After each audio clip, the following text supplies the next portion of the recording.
Debt is more than just a number on a screen or piece of paper. You feel like money is always with you in the back of your mind whenever you spent or thought about it.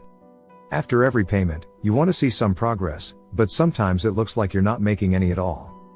The date of the final payment has to be pushed back even more because the interest rate is going up. But what if you could change the story? It would be great if you could pay off your debt slowly every month without giving up the things you love. You will only be given a plan to follow, not any big changes or cuts. These are the rules you should follow. Step 1. Write down everything you owe. Making a plan is the first thing you need to do to deal with your debt. You can write down all of your bills in a notebook or on a number sheet. Write down the amount you owe, the interest rate, the base payment, and any fees. Writing everything down will help you handle this big and scary job, even though it seems overwhelming at first.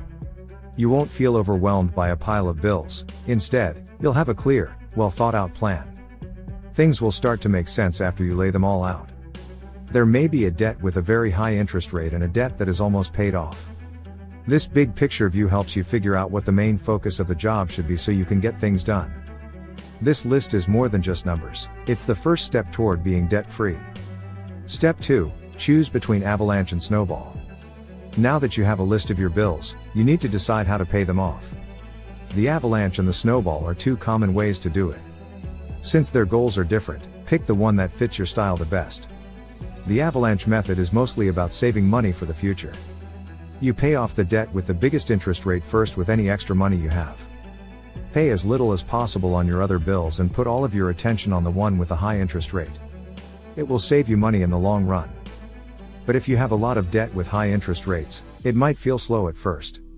This is the right way to go if you want to save money. When you use the Snowball approach, on the other hand, you pay off small amounts of debt at first. Pay off your smallest bill first, then the next smallest one. This method might not save as much interest, even though it feels good. It's a win every time you pay off a small bill. Seeing the balances go away one by one will keep you going. If having small wins makes you happy, the Snowball method might work best for you. You should choose the method that keeps you awake. Try the Avalanche if you want to lower your rates. Pick the Snowball if you need to get things done quickly. Step 3. Make extra payments when you can. A little extra money every month can add up pretty quickly over time. You can pay off one of your bills faster if you add an extra $10 or $20 a month to it. Why does that happen? When you add an extra dollar to your loan balance, the principal, the amount you took, goes down. In the long run, you will pay less interest, which will save you money and help you pay off your debt faster. In what place do these extra payments go? Find extra cash, like tax returns, holiday gifts, or even a little extra money from a side job or selling something you don't need anymore. It's not necessary to do much, but making small efforts over time can pay off big. The amount you owe is very different from the amount you pay each month. Step 4. To stay on track, make plans for easy payments. It's a lot easier to stick to your plan when it's set to run itself. You never miss a payment date because of this. You always pay at least the minimum amount on time for every bill. This keeps your credit score high and keeps you from having to pay late fees. Set up an automatic extra payment toward the loan you want to pay off first if you can. So, paying off your debt will become a regular part of your month, and you won't even have to think about it. Every month, your balance will go down a little, but you will still have time and energy for other things. Step 5. Pay your bills by consolidating your debt. Putting all of your bills into one account makes it easier to make payments. Putting together different loans with different interest rates will help you get a better loan rate. It will save you money because you will only have to make one payment a month instead of several. Be careful, though, with loans that mix debt. Make sure the new loan has a better rate and no extra fees before you sign it. This could be a good idea if it makes your bills easier and saves you money. It's like starting over when you do it right, which makes you feel a little more in charge of your debt. Step 6. Spend less on small things. Small expenses can add up quickly if you're not careful. These could be subscriptions you never use, takeout you order all the time, or purchases you make on the spur of the moment that don't seem like a big problem. Cutting back doesn't have to feel like giving up something. Making small changes to your life to make extra money is more common than making big changes to your living. First, look at your costs.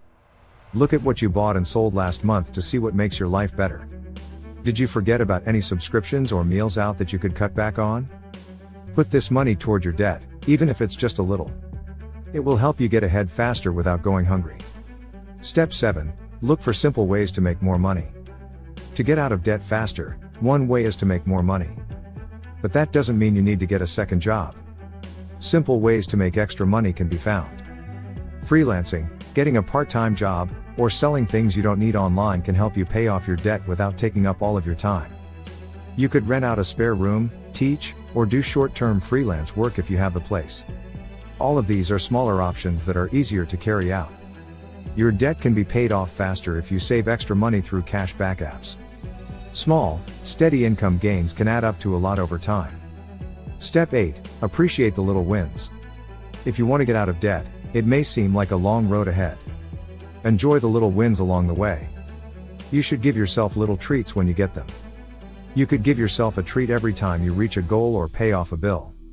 It could be a fun thing to do, a small treat, or going out to dinner. You save money because these gifts don't cost much. They only need to give you something to look forward to and proof that you're getting better. Step 9. Think about debt in terms of how you think about paying off debt is very important. Try not to think of it as something that is always bringing you down. Instead, think of it as a challenge you need to overcome. Every payment makes the future brighter and safer. This change in how you think will help you feel more like you can reach your goal and less stressed about paying off your debt. Tell yourself over and over again why you're doing this. It could be to reach other cash goals, feel less stressed, or get your mind straight. No matter what your reason is, remember it. This why will help you keep going even when it seems like you're not making progress. Step 10. Getting ready for more changes. Most of the time, paying off debt doesn't go as planned. Life will throw you curveballs, like bills you didn't expect, job changes, and other surprises. You have to be able to change. Going backwards is not a sign of failure, it's just a normal part of the journey. If you need to, make changes to your plan. Even though the things you do are small, keep going. One small step, $1 or $2, will help you get out of debt. You will get there if you are steady, patient, and open to change. Many people take a while to pay off their debt, but if you take careful, slow steps, you will get there in time. That's all there is to it. One way you could pay off your debts without giving up all the great things life has to offer. Making smart decisions that will help you get out of debt doesn't mean giving up a lot. Keep going, enjoy every little win, and keep your eye on the big picture. Every little thing you do helps get rid of that pile of debt.